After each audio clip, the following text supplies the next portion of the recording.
Hello, જય શ્રી કૃષ્ણ બધા, કેમ છો?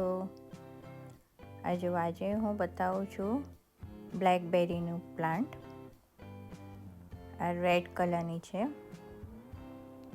અહીંયા સમરમાં બ્લેકબેરીઝ બહુ થાય. એટલી બધી લાગી છે ને આ પ્લાન્ટમાં. અને સ્ટ્રીટ પર જ રેન્ડમ પ્લાન્ટ્સ ઉગ્યા હોય. એકદમ ફ્રેશ છે. જો એનો કલર પણ આવે છે.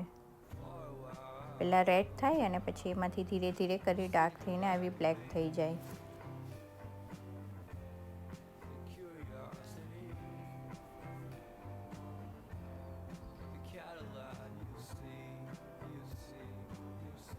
આ જોવામાં થોડી કાચી છે અને બાકીની પાકી ગઈ છે.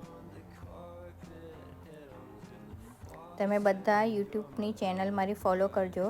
ડેલી ફ્રાઈડે નહીં તો સેટરડે વીકેન્ડના હું હર વીક એક વિડીયો પોસ્ટ કરીશ. અને એને શેર કરજો તમારા ફ્રેન્ડ્સ ને ફેમિલીથી, કારણ કે આમાં ઘણા વિડીયોઝ આવશે હવે.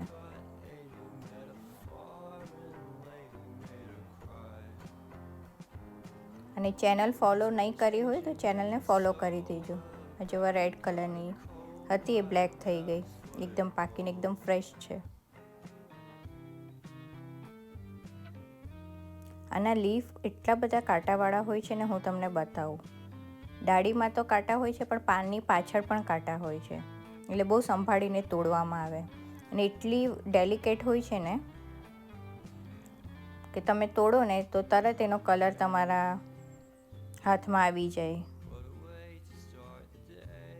જોવા હું તોડું છું, કેટલી બધી છે.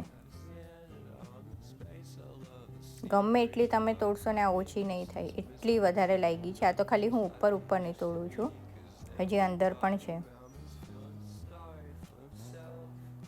તોડતી વખતે બહુ સંભાળીને તોડવી પડે, નહીં તો એના કાંટા આપણને વાગે. આ જો, આ ઘરે લઈ આવી છું હું. એને વોશ કરું છું અને ડ્રાય કરી અને પછી અમે ખાધી હતી. બહુ સરસ લાગી હતી. ચલો બધા વિડીયો ફોલો કરજો. આવજો બધા. ચાલો ખાવા બ્લેકબેરી.